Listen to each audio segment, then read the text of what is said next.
The movies I watched in August, what about them? It was a quiet month filled with an old trilogy, some new releases and some rewatches. Let's get into it! Please help your favorite average movie guy get to 1,000 subscribers by subscribing right now.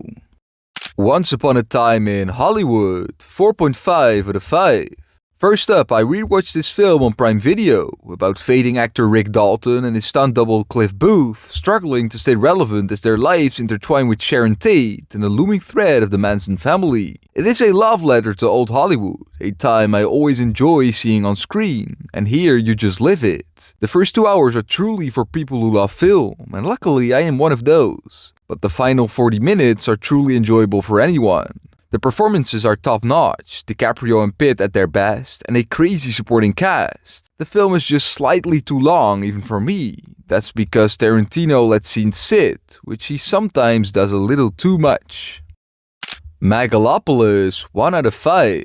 Next up, I watched this film on Netflix about a visionary architect in New Rome battling a conservative mayor to transform their decaying city into a futuristic utopia. I don't know what I just watched. It is so incredibly hard to follow what is even going on. It jumps around like crazy. Especially the middle part is bad and nonsensical beyond belief. The ending isn't god-awful. But the crap it carries throughout is soap opera acting that is way too theatrical. Some performances are okay, but most are awful. The dialogue doesn't help as well, because there are some of the most unrealistic conversations put to screen. A screen that also shows some cool but mostly weird and bad looking visuals. At least Coppola is trying something, but at last failing massively.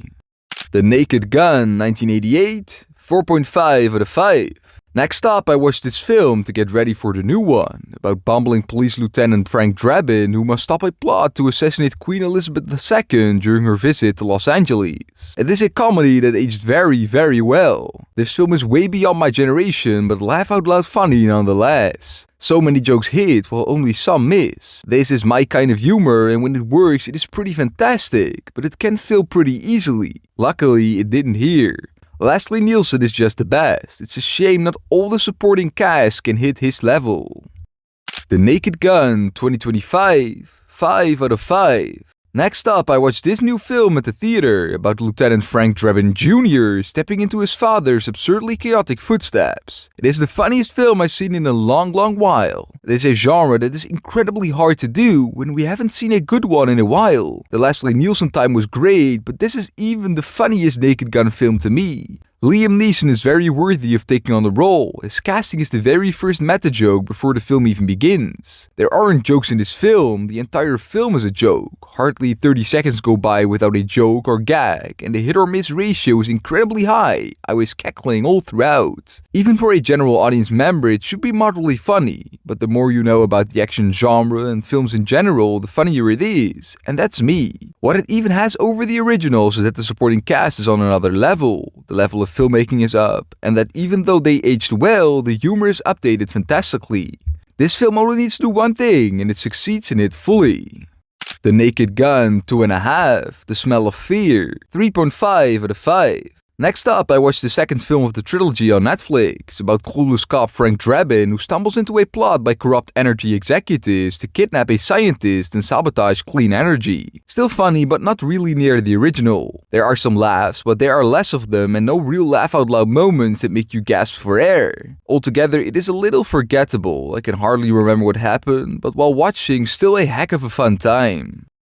Weapons, 4 out of 5. Next up, I watched this film at the cinema, where in the eerie town of Maybrook, 17 children mysteriously vanish from their homes at exactly 2:17 a.m., triggering a suspenseful, multi-perspective horror mystery. It is not what I expected. And this doesn't mean that it's bad, because it clearly isn't. It has great characters and performances and is brilliantly shot. It is more intriguing and mysterious than I would have expected, but also way less scary. There are some scary moments, but it's hardly a horror, more a gory thriller. The story does remain engaging, but sort of lacks direction.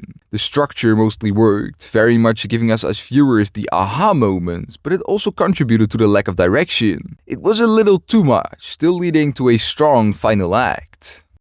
Nobody 2, 3.5 out of 5. Next up, I watched this film at the cinema about Hutch Mansell, who takes his family on a nostalgic theme park vacation to repair their bonds, only for the getaway to spiral into violent chaos. Very similar to the first, both in terms of what happens and the quality. The only thing that is substantially different is the surprise element. The rest of it is great long takes, with very entertaining action and camera work. Although it is a little less structured than the first, with a very good Odenkirk and the iconic Christopher Lloyd, who is always a massive plus. The weak plot, which is no surprise, and the cliché and badly portrayed villain diminish its qualities.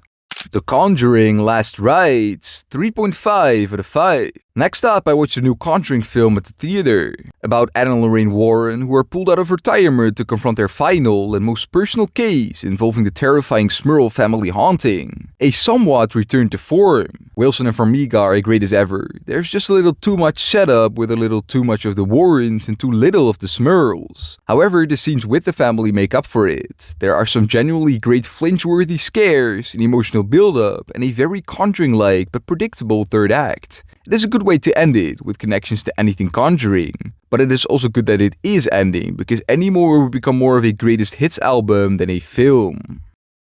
The Naked Gun, 33 1/3, The Final Insult, 3 out of 5. Lastly, I watched the final film of the trilogy about retired detective Frank Drebin, who was lured back into action to thwart a terrorist plot to bomb the Academy Awards, all while navigating marital tensions with his wife. It is diminishing returns, but nowhere near bad. It is unexpectedly still pretty funny, but just a little too slapsticky for my liking. This one has more chuckle humor instead of laugh-out-loud humor. The story is even less coherent than ever before.